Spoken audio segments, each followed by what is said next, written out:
condición. Y bueno, pues es importante también para nosotros el tema, no solamente a nivel de productos, pero también dentro de nuestra empresa es algo que se vive diariamente.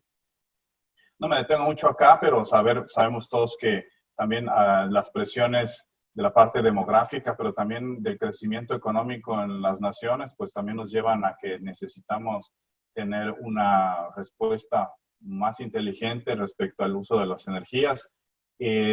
Acá no se ve, pero de hecho nosotros acá en México estaríamos en el lugar número 12 para pronósticos para el 2050 a nivel demográfico. Entonces, bueno, también estamos siendo un contribuidor fuerte a la parte demográfica y ojalá también en el sentido del crecimiento económico que pues también exige nuevos usos de energías. Lo que les decía, nosotros ya en este año seremos neutrales en uso de carbón o CO2 neutral. Pues es una de las iniciativas más importantes de nuestra compañía. Por ahí está el señor Volkmar Denner, que es el chairman de BOSCH. Pues CO2, ejemplos de gas natural, petróleo, combustibles, eso es algo que tenemos que cuidar en la parte móvil, también en la parte que corresponde al industrial. Es importante también saber qué tipo de opciones tenemos, dentro de las cuales la opción de hidrógeno se está revelando como una de las mejores, unas de las que tienen una mejor posibilidad para el futuro. Y bueno, pues para empezar a platicar un poco más de esto también cedo la palabra a Daniel Gosse. Su español ha estado mejorando mucho, pero todavía falta un poquito, entonces le voy a pedir si nos puede continuar la presentación en inglés. So Daniel, please, if you can start from your side.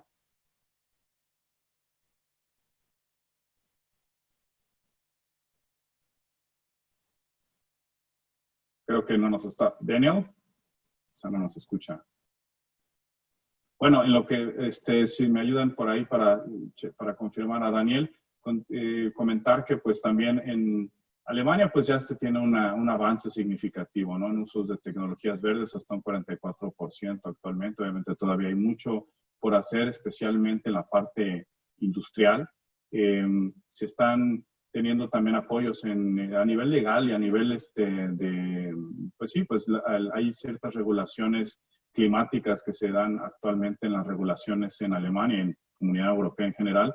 Eso también ha forzado de alguna forma a aumentar los consumos tanto en la parte residencial como en la parte industrial. No obstante eso, pues también es importante saber que esos casos también se van a estar replicando seguramente más adelante en otros países, no solo es el caso en Alemania.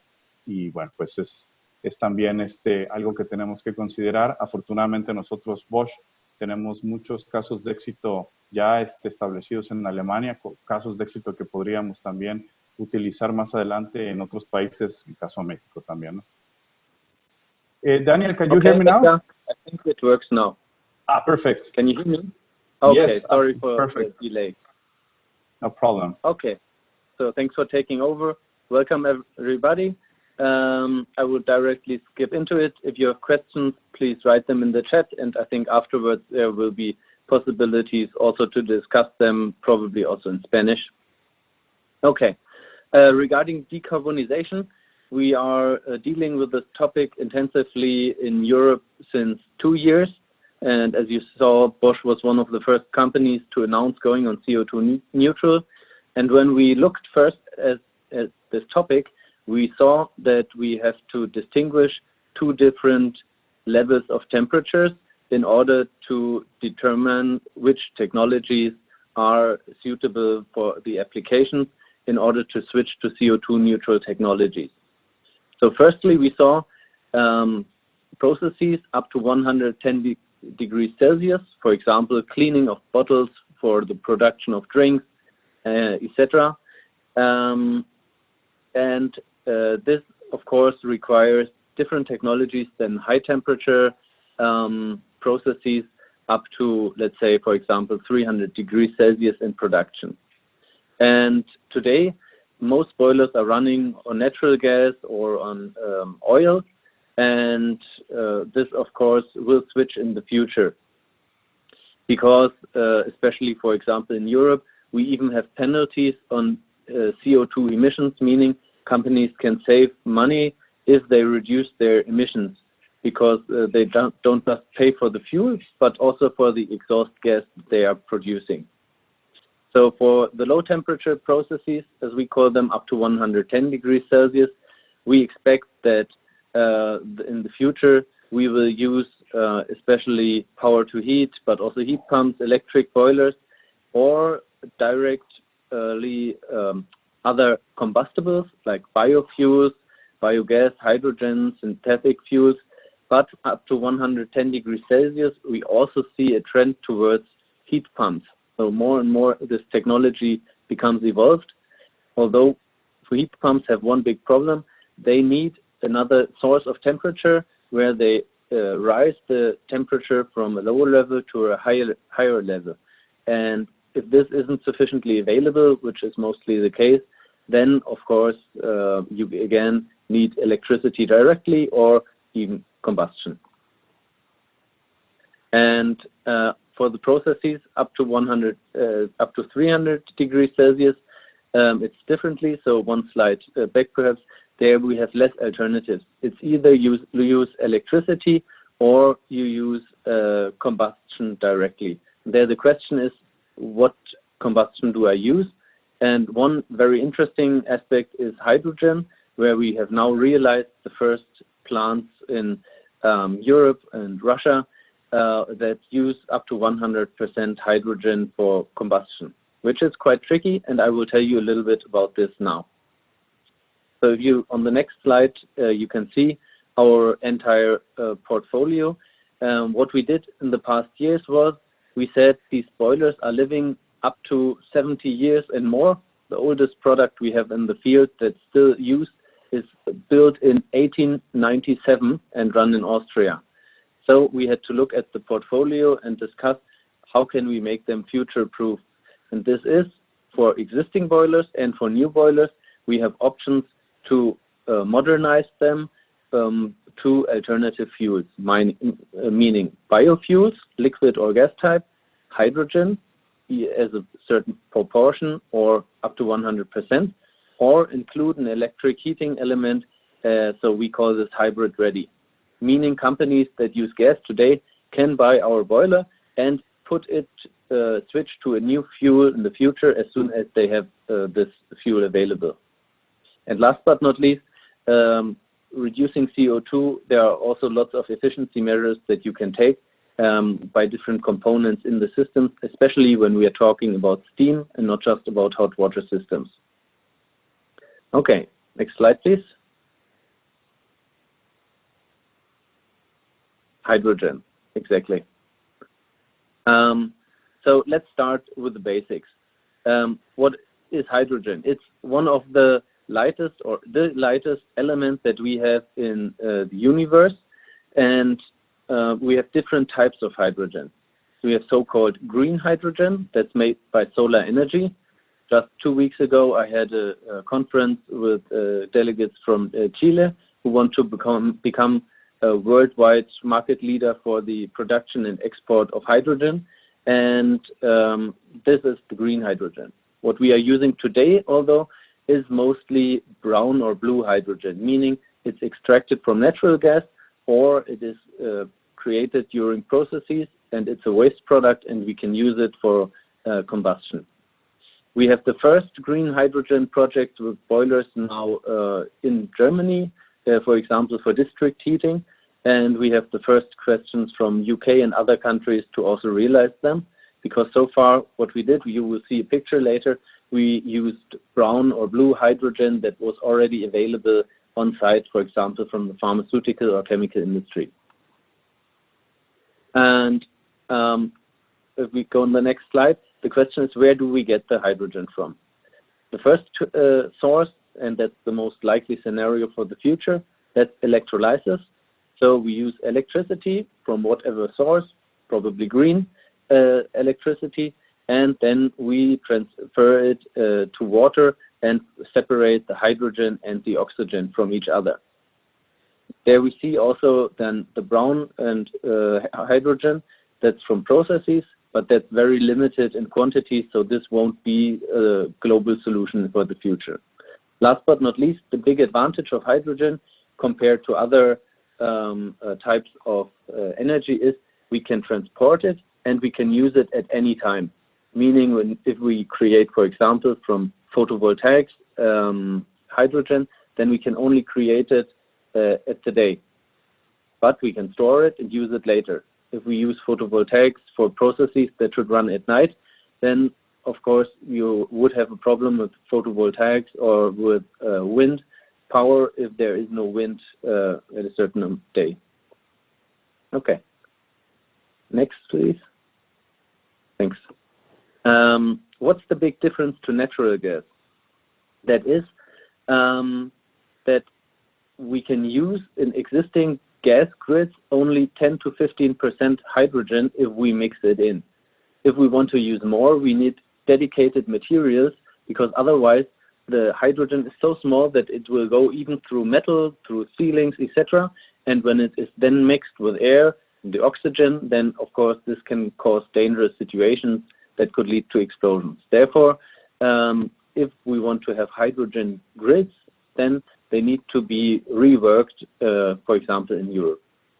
But one other topic is very important for the technology, especially for combustion. This is hydrogen has only the third of the combustion energy of natural gas if we compare it by volume. If we compare it by weight, then it's very different. But we have to think in volume that we put through the system. Meaning, if I, for example, use a boiler and want to burn hydrogen, then I need 3 times as much volume, and therefore I have to go in different dimensions, in different combustion chambers, etc. And also, if I mix it, for example, if I put 15% hydrogen in a natural gas grid, then it will only deliver 1/3 of the combustion energy, meaning 5%. So if we are talking about mixing hydrogen in a natural gas grid, then we will have a higher throughput if we want to achieve a certain amount of CO2 emission reduction. Yeah, and if we go on the next slides, I will show a little bit the details about how we can use or have to adapt our technology inside the boilers. Thanks. The big advantage of burning hydrogen is that we don't create any CO2. Instead, we only get water vapor. And that's, of course, very environmentally friendly. And that's also the big topic why we can reduce emissions on a large scale with hydrogen. But the tricky part is not finished with the higher throughput of gas, which I just said. The flame temperature of hydrogen is up to 2000 degrees Celsius, and thus it can cause thermal NOx. And NOx, of course, is also not healthy. It's bad for the environment, for the, yeah. And therefore, we need to take special measures inside the boiler in order to reduce thermal NOx, which is created by the high temperatures, and to put them within the tolerated values. So also in Mexico and all other countries, we have different levels, but we have given levels to get the permission to run the boilers. Another topic is ignition. We all know, perhaps from physics studies in school, when air or oxygen and hydrogen are mixed and to put a spark in, it gives a very quick explosion. It's much more powerful than if I use natural gas, for example. Therefore, we need to take especially protection measures with the materials, that we really have a tight sealing and don't have leakages of hydrogen in order to have everything safe. But it's no technical problem. You just need to know it, use the right materials, and then it is safe. We use it, for example, for the gas ramps that we are delivering. And also for the ignition, because it's igniting so fast, we use special measures in order to make the ignition slower and then phase in the hydrogen until we have up to 100%. Okay. Here we see a comparison, what we are currently offering our customers when they are thinking about buying a boiler and they want to operate it for the next decade, and they know there is a certain uncertainty which fuels they will use in the future. So on the one hand, we say, okay, you can buy a hydrogen-fired boiler today. We have several plants where we already delivered this to customers. We are running it, and it's very reliable. And they use up to 3 fuels. I will show this later on a picture. There we have a pharmaceutical company that needs very high reliability. So they have hydrogen, natural gas, and as a backup, even also oil, so that they are sure that the processes run at any time, because otherwise they use a lot of money. Then you see on the left side that we need to adapt our boilers. We need to oversize the body. We need to create larger combustion chambers because of the NOx, what I just said. We need special gas components for the tightness, and we need an external recirculation, meaning we are putting some of the flue gas that comes out of the boiler back in the front in the burner in order to have an internal flame cooling and reduce the NOx and don't lose efficiency by these measures. On the other hand, of course, you see up to 100% more expensive burners. That's a huge investment, and not many customers want to do this today, but they want to be future-proof. So what we offer them mostly is buy a boiler where the shell is hydrogen ready, the equipment is, and invest in the burner that uses hydrogen a little bit later in order to be then hydrogen capable. Or use a hydrogen mix burner, because most companies don't have a steady supply with hydrogen today. It will change in the future, but also if you use a mixed burner, it will be much cheaper than a purely hydrogen burner today. So therefore, this is quite future-proof. We have to include this later. I would like to, perhaps I can share my screen at the end of the presentation. Then I would like to show you pictures of a hydrogen fired burner. As an alternative to hydrogen, we also can use biofuels. Our recommendation, liquid or gas type biofuels, because they, of course, don't create CO2. There is CO2 coming from the chimneys, but the big advantage is that it is short-term bound CO2, meaning, for example, if I grow plants and use them for biogas, or if I use biofuel liquid types, then this has been bound from the air and will then be transformed to the biofuel, and therefore it is CO2 neutral. But it's, of course, again, a technology question. For example, we need different burners. Our recommendation is to have a centrifugal tumbler burner, because these fuels tend to have variations over the time. And if we use, for especially liquid type biofuels, these types of burners, then we have a steady combustion and don't get any problems with the tightness or with clogging of the nozzles. And also another topic is we need to adapt the boiler in order to minimize emissions, because during the combustion of these fuels, sometimes some parts are created that are also not very good for the environment, but there are technical measures against it, be it the soot or be it sulfur oxide. And therefore, this needs to be looked at very explicitly. And also, these fuels have a lower heating value than natural gas, meaning we need a special technology in order to adapt our combustion continuously in order to monitor carbon monoxide and also, for example, the oxygen in order to adapt the quantity of air and fuel in the right way that it is very efficient. On the next picture, on the next slide, you can see one example where we had a customer-specific solution. That's, I think, something you won't find anywhere else at Bosch.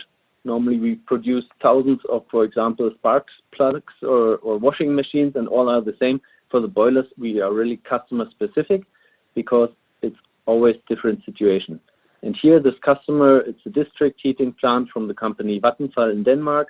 They are having 2 boilers with 15 megawatt, and there they are firing with a liquid type biofuel from plants that they are extracting.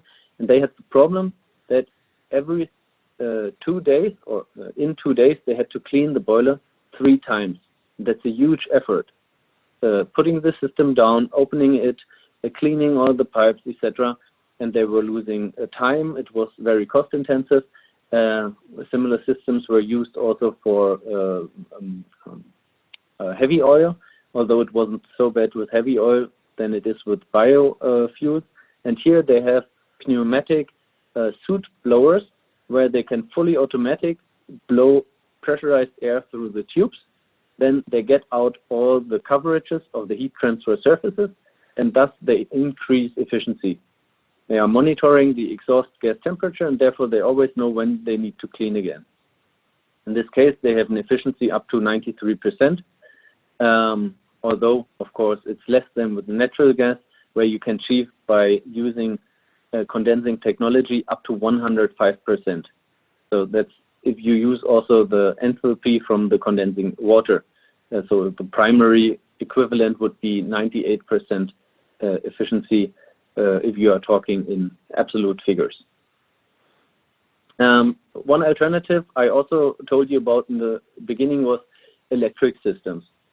Because if I transfer electricity from solar energy, for example, into water and create hydrogen, this, of course, is a process where you also have losses. So I can avoid losses if I use the electricity directly, for example, during the day from the solar power, and during the night, I can use the hydrogen because I don't have the sun to run the electrical system. That would be a very smart solution. The efficiency of electric systems is extremely high, and we see more and more projects with so-called hybrid boilers that have an additional heating coil. You see that on the picture on the right, in addition to the burner. And therefore, they are using green electricity when they have it available and put it inside the boiler. And also sometimes they do something called peak shaving, meaning reducing peak loads and reducing their total electric costs by this. Okay.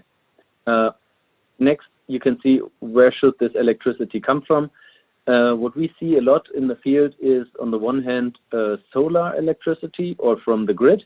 Sometimes companies just use a green electricity contract, and therefore they are sure somebody else produces the electricity for them. It's green, and they can use it.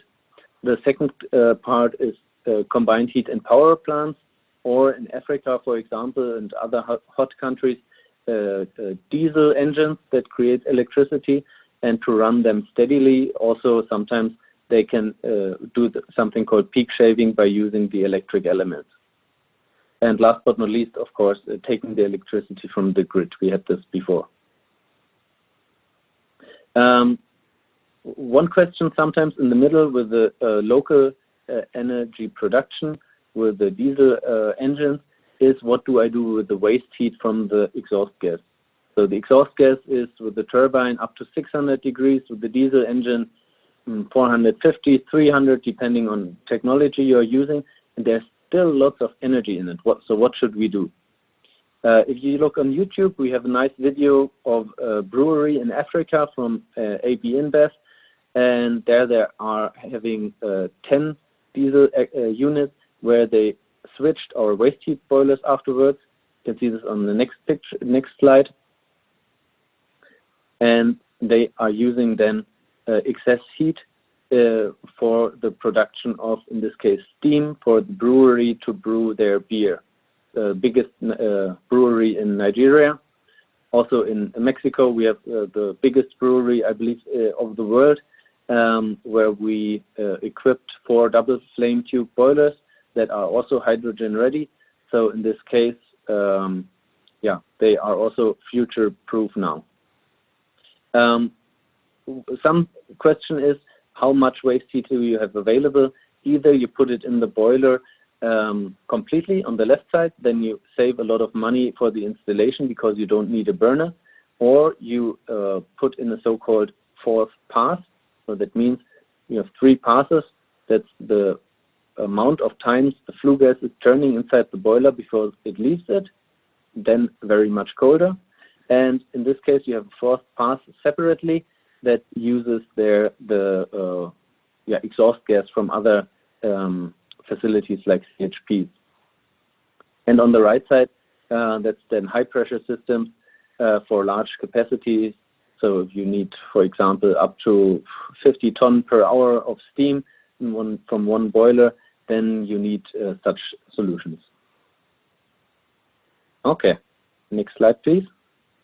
Thank you very much. I told you already, typical applications: engines, gas turbines, industrial waste heat.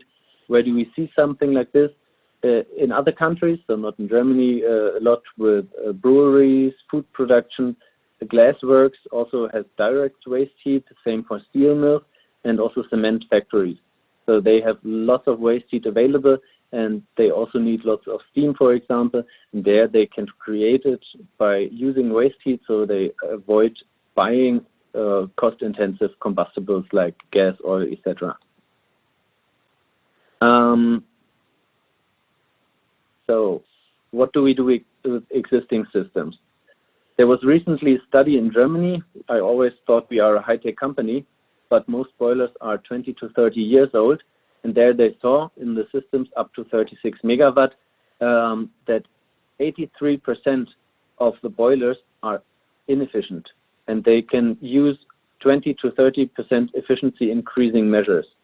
And that is because when people ask me, for example, on trade fairs, is my boiler system efficient? I always tell them, what is the temperature of your exhaust gas? We can cool it down to 50 degrees and reduce the energy in the system.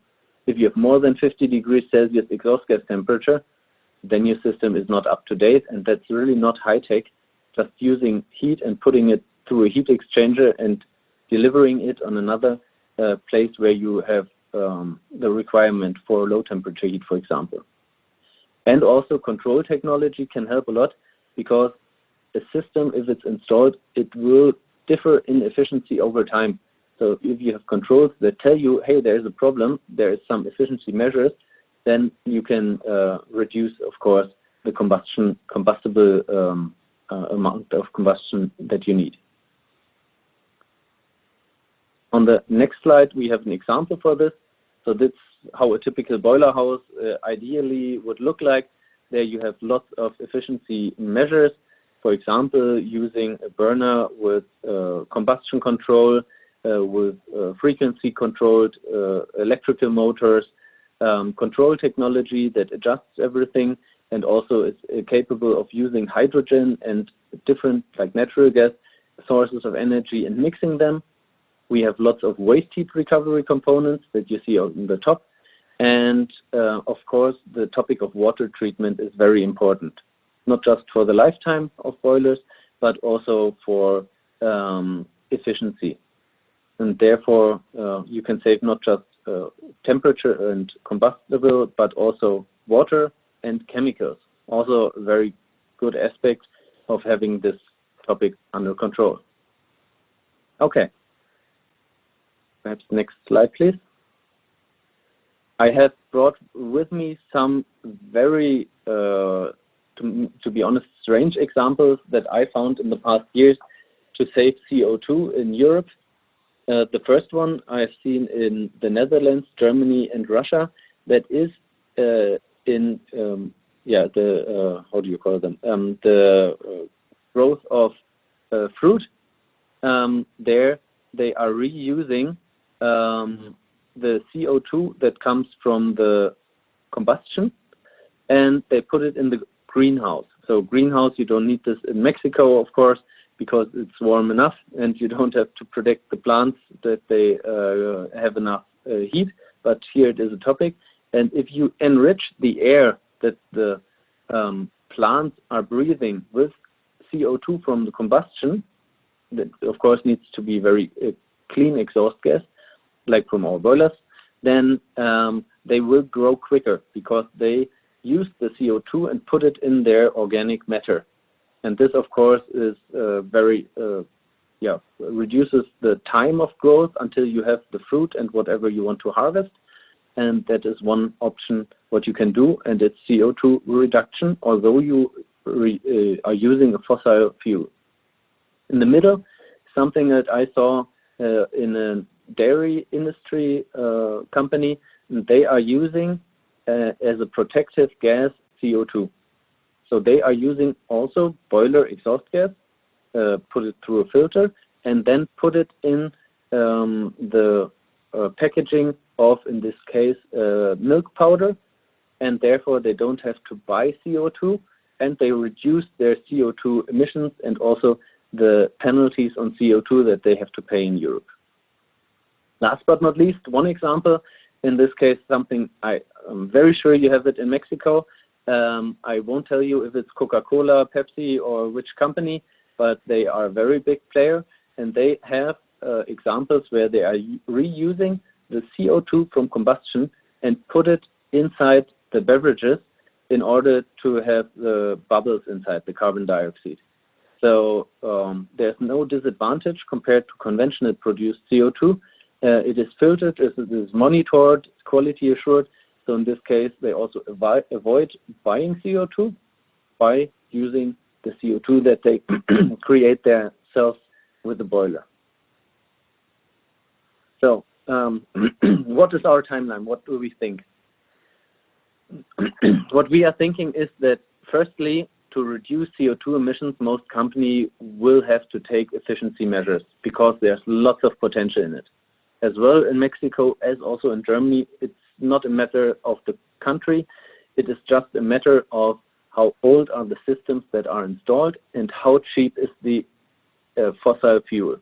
Because companies like in the Middle East, fossil fuel is very cheap. My friends from Saudi Arabia always tell me diesel is cheaper than water in our country. So therefore, they are not so much focused on efficiency. But if you look, for example, to Pakistan, also in the Middle East, then it is expensive, and therefore they are using high efficiency systems, although it's a low-cost country in comparison. And therefore, this will be the first step. Within the next decade, we are expecting more and more electric systems and hybrid systems, and also biocombustibles.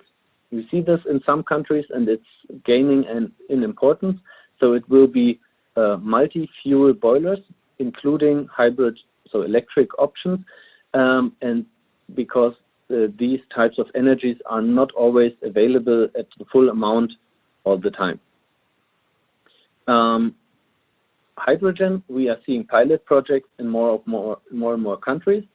We have pharmaceutical production in Switzerland, chemical production in Russia, now a project in Poland. What did we sell? That was district heating in Germany. Now even the second municipality that was requesting it. And so I think this will be a big topic. Also the UK and many other countries have their strategies for hydrogen. I think countries with lots of sun and wind, also like in Mexico, will be producers of hydrogen. So they will be very essential to the future energy markets globally. And therefore, if they have it available, they will, of course, use it also themselves. And that's my personal opinion. Therefore, hydrogen will gain massively in importance, especially because, it is so clean, also more clean than the electricity from the coal plants. And therefore, I see the high power density will be essential and will be also essential for transportation and for personal transportation, so also for vehicles. Next slide, please. at the end, perhaps I will try to share my screen and show you as well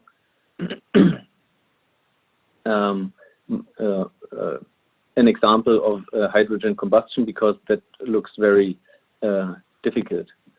Nevertheless, my recommendations to you, if you are producing companies using lots of energy, optimize your systems, have an open eye which fuels will be available for you in the future, and if you have to replace or buy a new system for process heat, then think about getting them ready for this so that you can reuse the existing system and don't have in 10 or 15 years to replace everything, but just small parts for switching to the new fuels. And therefore you will be prepared for the future. So then let me try to share my screen here. I have to choose, I'm sorry.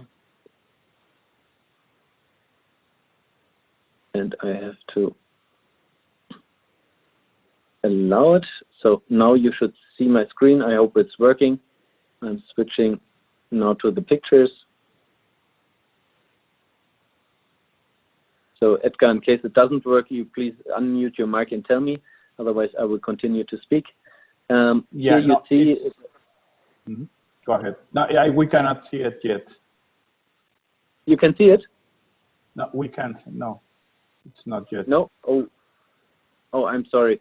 Then I will pass over the word to you. Perhaps we start with the discussion, and then I will send you the pictures via email so you can share them, and you will have them in 1 minute. Okay? Of course. Yeah. Okay. Perfect. No, thanks. Muchas gracias, Daniel, por la presentación. Creo que pues paso también a su vez con Pablo. Vamos a revisar ciertas preguntas. Adelante, Pablo. Sí, muy bien.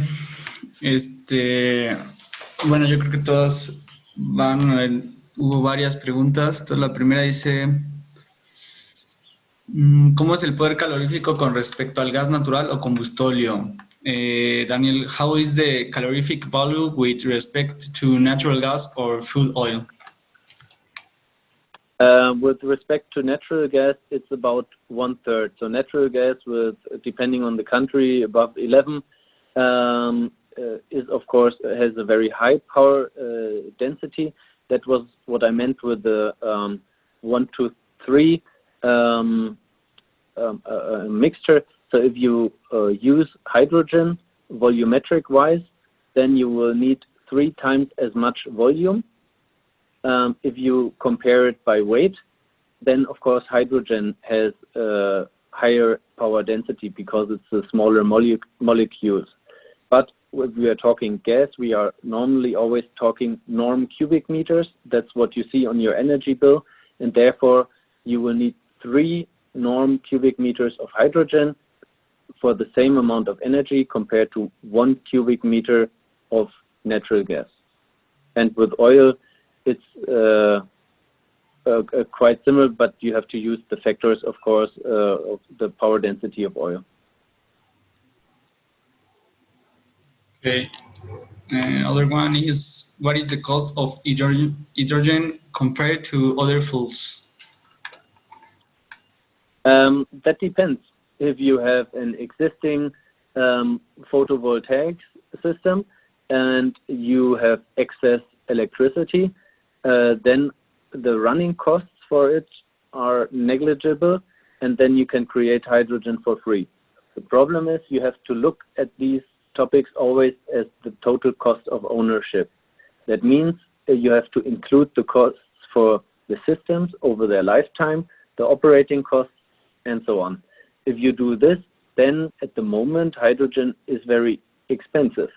And therefore, I believe the price will decrease massively because big companies like Siemens, for example, they are building now big green hydrogen production stations. Once they are established, then the prices will massively decrease. But my opinion personally is also that hydrogen will be used a lot for mobility, because there we are using fuels that are much more expensive than natural gas. and therefore we will replace this. And there we have high capacity, so we can use lots of hydrogen, put it in a car, and you have a very big distance that you can drive compared to the conventional electric systems with the batteries. That's the main problem of the batteries. It's the very low power density and the limited lifetime and reach. With hydrogen, you don't have this problem. It's like a maintenance-free system. Therefore, my opinion, hydrogen will be very important in the near-term future for mobility, and as soon as the production reaches large scale globally, the prices will drop and we will be competitive also to fossil fuel. But in Europe, for example, the costs of fossil fuels will be driven not by the price of the fuel, but by the price of the penalties by creating CO2. And this will be essential. Okay. ¿Es posible adaptar calderas que utilizan gas natural e hidrógeno? It's possible to adapt boilers that use natural gas to hydrogen? Yes, this is possible. So as I showed on the slide before, for a boiler, so a steam boiler or hot water boiler, we have to replace the burner and the gas ramp equipment, the gas management system, because we have to use certified materials that are hydrogen tight and that won't have hydrogen inside the boiler room and create an explosive situation. If you use an existing boiler, you will have a nominal capacity that will be reduced by up to 10% because through the existing boiler, you have to put more gas volume through it by hydrogen, the air, and therefore you have a greater pneumatic resistance. You will also use a little bit more energy on the electric fan of the burner because, again, 3 times as much volume of gas, combustion gas, hydrogen, needs to go through the system. And also one factor is emissions. In a country with no emission restrictions regarding nitrogen oxide, it will be less than 10% because we don't have to look on this topic so much. But if we want to achieve very, very good emission values with a hydrogen, so just put water vapor out of the flue gas system, then we have to live with up to 10% nominal capacity reduction.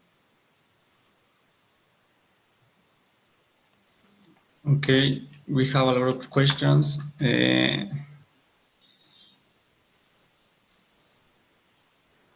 By the way, Edgar, I have sent you pictures from the system. Perhaps you can share them later. Yeah. It is possible to do mixed combustion of coal plus hydrogen, or it's just possible for fluid fossil fuels?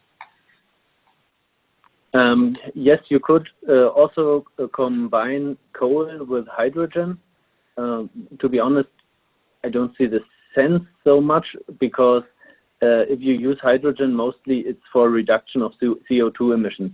If you compare the CO2 emissions of coal, they are way higher than from natural gas, several times, about I think 2.7 times as high.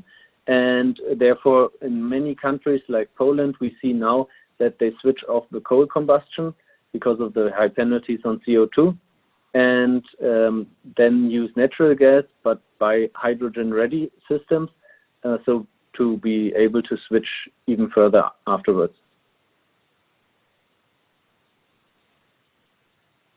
So now we can see the picture here. This is from Switzerland. This is a 3-fuel type burner where we can use hydrogen. You see this on the black tube that is running from the right side into the burner. Then we have a separate, in this case, with the company Elco. We also have done projects with the company Sake together and designed together the combustion system. You have the yellow line also coming from the right, that's the natural gas coming inside the burner.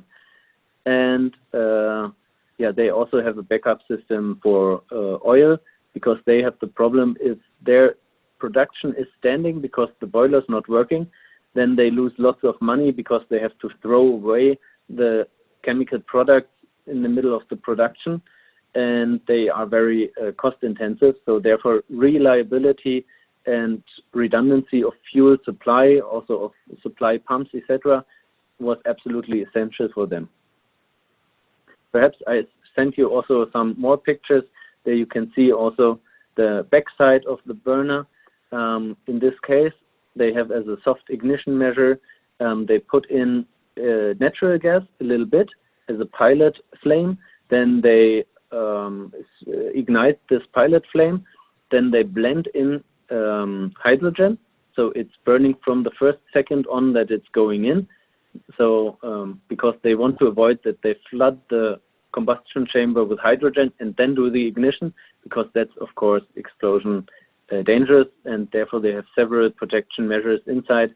And also the burner is blowing air several times through the system before each ignition to make sure there's no combustible in the combustion chamber before the pilot flame ignites.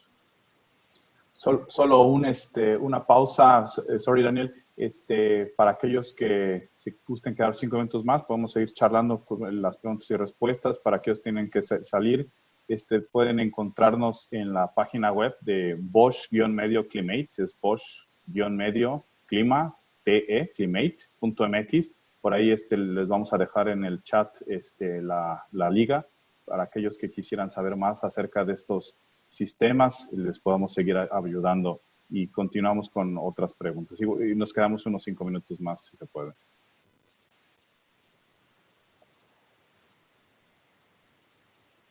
Adelante, Pablo. Quisiera añadir algo de lo que dijo Daniel acerca de los equipos que manejan hidrógeno.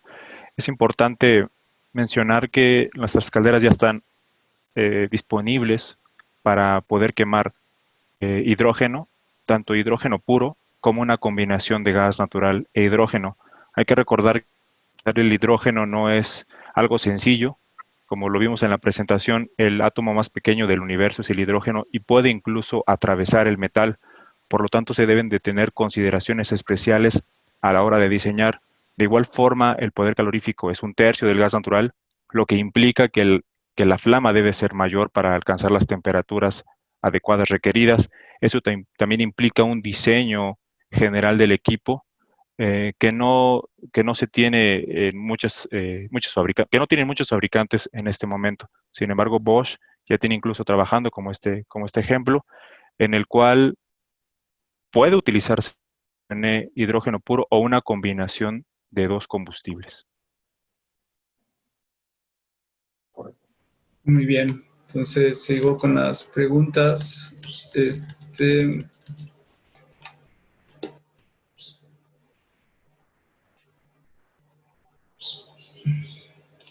Sería the oxygen plus full mixture, how does it relate to hydrogen?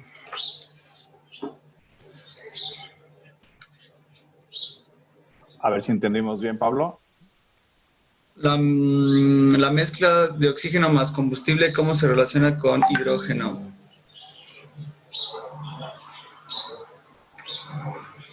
¿Sí me escuchan? Sí, si la pregunta es si se pueden mezclar varios combustibles, distintos combustibles con hidrógeno, quizás sea la pregunta. Yo creo que la pregunta va encaminada a la relación que habíamos visto con el poder calorífico, porque menciona la mezcla, cómo es la mezcla de oxígeno con hidrógeno en relación al gas natural. Tiene que ver con el poder calorífico. Si el hidrógeno es 1/3, eso significa que debemos agregar más hidrógeno, digamos, a la misma cantidad de oxígeno, si lo queremos ver así, para lograr la misma cantidad de energía y poder producir, en este caso, en el caso del vapor deseado. Entonces, digámoslo así, espero poder responder la pregunta. Se requiere más hidrógeno, más cantidad en flujo de hidrógeno que de gas natural para producir la misma energía de salida en las calderas. En algunos casos esto podría parecer que pues, no es un ahorro, sin embargo, como vimos, el hidrógeno puede producirse de varias formas que puede aprovecharse en este caso para producir vapor o energía térmica. Por lo tanto, podría ser un ahorro considerable en lugar de utilizar un combustible fósil como el gas natural que tiene un costo, ¿no? Un costo mayor. Ok, muy bien. Otra pregunta similar dice, what is the relationship between fuel, hydrogen and air? ¿Cuál es la relación entre combustible, hidrógeno y aire? Si quieres, yo también te puedo responder. Mira, finalmente, en el caso de la combustión se deben de mantener todavía los parámetros comunes que se mantienen al quemar, por ejemplo, gas natural o algún combustible como diésel. Es decir, debe de existir un porcentaje de oxígeno en exceso, digámoslo así, o de aire en exceso. El oxígeno se mantiene más o menos entre un 3, entre un 2.1, digamos, en el caso extremo y con equipos muy sensibles, hasta un 3 o 4%, con el fin de garantizar que se queme completamente el hidrógeno. Ahora bien, el hidrógeno es un combustible que se quema bajo condiciones especiales, incluso podemos decir que explota, ¿no? Tiene esa particularidad. Por lo tanto, los niveles de oxígeno son menos estrictos que incluso con los combustibles fósiles líquidos, e incluso mejor la relación que con el gas natural. Okay. Otra pregunta es... From my side, so you need about 2 to 5 is the relation that you need, so that you achieve, if you use normal air, that you achieve a combustion so that you have 2 parts of hydrogen combined with 1 part of oxygen, because oxygen is like 20 to 1% in the air.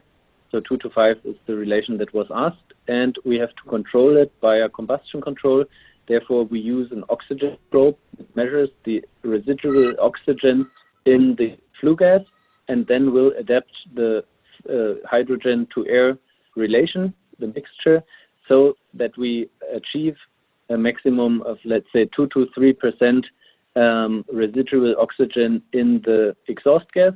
Because if we put more air through the system, technically it's not a problem, but then we put more air through the boiler that doesn't participate in combustion, and therefore it takes out heat, and that reduces the efficiency. So the residual oxygen content is always the balance then to achieve thermal efficiency.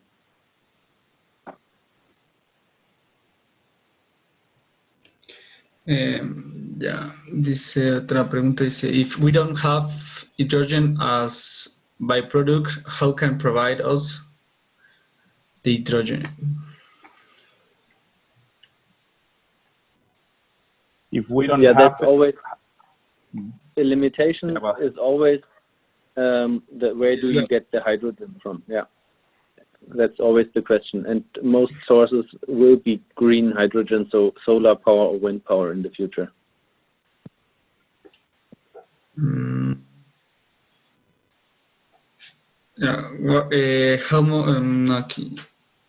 What are the sources of hydrogen currently in Mexico and Germany?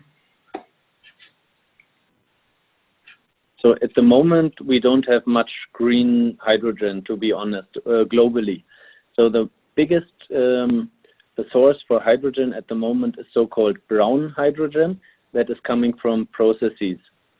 And the next biggest topic would be blue hydrogen, where we separate it from natural gas. So we separate the carbon and the hydrogen, but that's only a fraction. But we are seeing lots of companies building electrolysis plants for hydrogen in the moment. So there's a strong trend towards green hydrogen coming from solar or wind power or even water power. Sí, creemos que esto va a ir creciendo, ¿no? Por el momento está mucho el café, que dicen hidrógeno café, que es un residual de otros procesos. Hemos estado aquí en Bosch, México, de hecho, ya evaluando proyectos de hidrógeno de ese tipo, pero sabemos que en el futuro, y se han acercado a ciertas compañías, se está pensando en producción este hidrógeno azul, que es más amigable al ambiente. Y bueno, pues esperemos que en el futuro vaya a haber más y más opciones también para México. Por el momento es mucho del hidrógeno que hemos revisado en los proyectos actuales, es un residual, ¿no? Es un subproducto de ciertas industrias que tienen que ver con plásticos, con la industria plástica.